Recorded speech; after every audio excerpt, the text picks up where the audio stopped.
Today we will start a new chapter of Unit 3rd. Second chapter is the biomolecules. इस biomolecule chapter में हम बात करेंगे कि किसी भी लिविंग सेल में प्रेजेंट मॉलिक्यूल्स कौन कौन से हैं, किस टाइप से हम उन्हें डिफरेंट ग्रुप्स में क्लासिफाई करते हैं और उसके साथ साथ वो किस तरीके से डिफरेंट बॉन्डिंग शो करेंगे, क्या उनका स्ट्रक्चर होता है और how they helps in our metabolism, means हमारे बॉडी में उनका इम्पोर्टेंट रोल क्या है। तो सबसे पहले हम बात करते हैं बायोमोलिक्यूल्स में। तो जब हम बायोमोलिक्यूल्स को सेल में स्टडी करते हैं तो उस ब्रांच को हम नाम देते हैं biochemistry. Biochemistry biochemistry is the science that deals with the study of biomolecules, their chemical reactions taking place in body of living organism.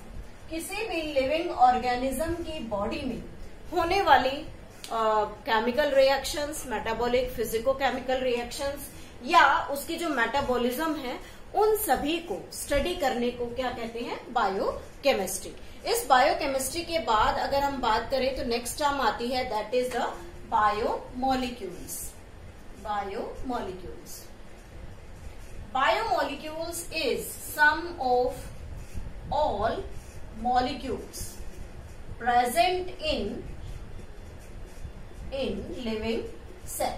किसी भी लिविंग सेल में प्रेजेंट टोटल जो बायोमोलिक्यूल्स हैं, या हम ये कहें कि जितने भी मॉलिक्यूल्स सेल में प्रेजेंट होते हैं, they are named as the biomolecules. उन्हें हम क्या कहते हैं? बायोमोलिक्यूल्स कहते हैं। जब हम इन बायोमोलिक्यूल्स की बात करते हैं तो एक टर्म सामने आती है, cellular pool. Cellular pool means किसी भी टाइप का बायोमोलिक्यूल, या हम कहें डिफरेंट टाइप्स के बायोमोलिक्यूल जब इकट्ठे होते हैं एक सेल के साइटोप्लाज्म में, तो वो क्या बनाते हैं? वहां पर सेल्यूलर पूल बनाते हैं। तो we can write the sum of all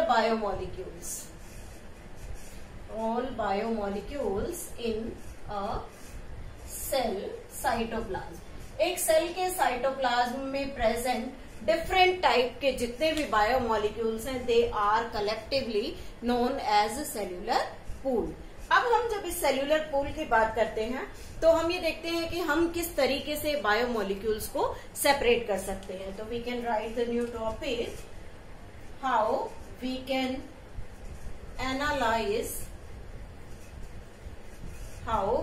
analyze the chemical composition means cell में प्रेजेंट जितने भी बायोमोलिक्यूल्स हैं, हम उन्हें कैसे कैटेगराइज करेंगे कि कौन कौन से टाइप के बायोमोलिक्यूल्स यहाँ पर प्रेजेंट होते हैं।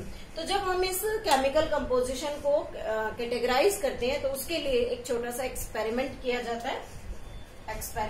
और उस एक्सपेरिमेंट में क्या करते हैं? कोई भी एक लिविंग टिश्यू लेते हैं। लिविंग टिश्यू में कोई लीफ हो सकती है, बॉडी सेल का कोई एनिमल सेल का पार्ट हो सकता है। सपोज दैट यहाँ हम लीफ ले रहे हैं, स्पिनच की लीफ ले ली, या फिर कोई लिवर पीस ले लिया, लिवर सेल, और इसे हम ग्राइंड करते हैं। Grind in pastel and mortar means जो टूटने वाला जो अपरेटस होता है उसके अंदर हम उसे फाइन ग्राइंड करते हैं। और इसे ग्राइंड करने के लिए हम यहाँ एक मटेरियल यूज करते हैं, Cl3CCOOH, that is the trichloro acetic acid. और इसके अंदर डालकर हम पेस्टल और मोर्टार में उसे ग्राइंड करते हैं, उसका एक फाइन मिक्सचर बनाते हैं। जब वो एक फाइन मिक्सचर तैयार हो जाता है, then we separate, or you can say we filter it through two cotton और you can say cheese cloth. Muslin cloth होता है, उस मुस्लिन क्लोथ से हम इसे सेपरेट कर लेते हैं। तो जब हम इसे फिल्टर करते हैं तो उस फिल्टर में एक रिजल्ट सामने आता है।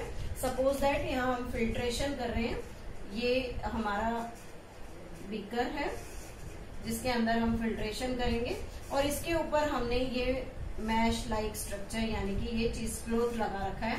तो इस चीज क्लोथ से जब सब्सटेंस को फिल्टर किया जाएगा तो हमारे पास जो मटेरियल था जो हमने यहाँ ग्राइंड किया था उसके दो प्रोपोर्शन बनते हैं। फर्स्ट प्रोपोर्शन जो हमारा बीकर के अंदर फिल्टर होकर आ जाता है, तो ये जो फिल्टर होकर आया इसे हम नाम देंगे फिल्ट्रेट। क्लियर। और जो सब्सटेंस ऊपर रह गया मीन्स जैसे जो भी इस मैश के साइज से बड़ा था वो सारा ऊपर रह जाएगा। क्लियर। तो जो ऊपर रहता है इसे हम बोलते हैं रिटेंटेट।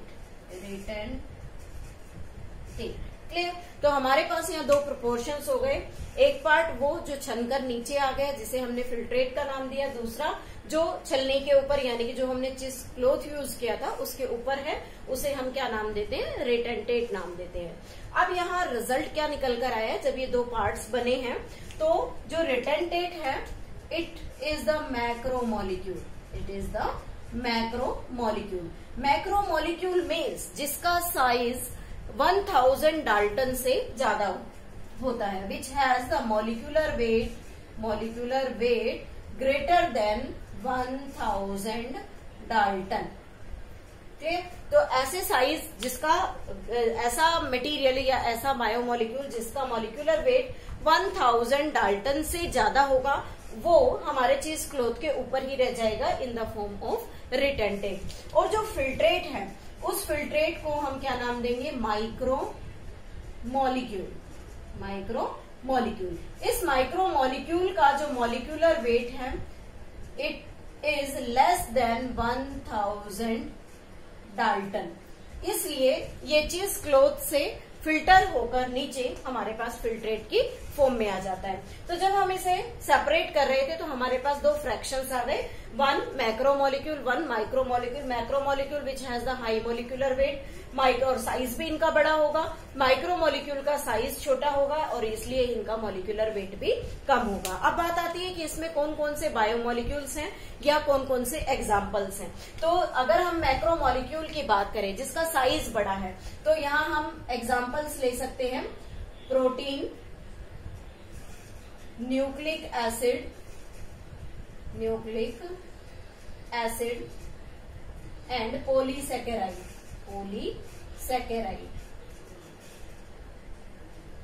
ठीक। तो जो प्रोटीन है, न्यूक्लिक एसिड है और पॉलीसैकेराइड है, इन तीनों का साइज जो होता है या मॉलिक्यूलर वेट जो है वो 1000 डाल्टन से ज्यादा है, इसलिए इसे हम क्या कहते हैं, रिटेंटेट कहते हैं, जो चीज क्लोथ के ऊपर ही रुक जाता है। नेक्स्ट अगर हम देखें तो यहाँ जब हमने इस एसिड को यूज किया तो हम ये कह सकते हैं कि जो फिल्ट्रेट है, फिल्ट्रेट कैसे निकल कर आ रहा है, जो एसिड के अंदर सोल्यूबल होगा। तो हम यहाँ लिख सकते हैं it is acid soluble fraction. और जो रिटेंटेट है, जो एसिड में डिसोल्व नहीं हुआ वो रिटेंटेट की फॉर्म में रह गया, so it is acid insoluble fraction. अब बात आती है कि इस फिल्ट्रेट में कौन कौन से एग्जाम्पल्स होंगे। तो इस फिल्ट्रेट में सभी माइक्रोमोलिक्यूल होंगे, for example monosaccharide, next we can say amino acid, third we can say the nitrogenous base. Clear. और next one is the lipid. ये जो लिपिड है यहाँ पर इट इज एक्सेप्शन। ये लिपिड जो है इट इज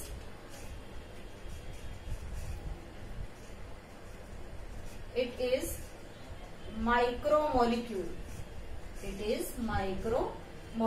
एक्चुअली ये जो लिपिड है ये एक माइक्रोमोलिक्यूल है, लेकिन फिर भी ये एसिड इनसोल्यूबल फ्रैक्शन में प्रेजेंट होता है। तो यहाँ जैसे हमने माइक्रोमोलिक्यूल में इसका एग्जांपल लिखा, इट इज अ माइक्रोमोलिक्यूल, लेकिन इट इज एसिड इनसोल्यूबल।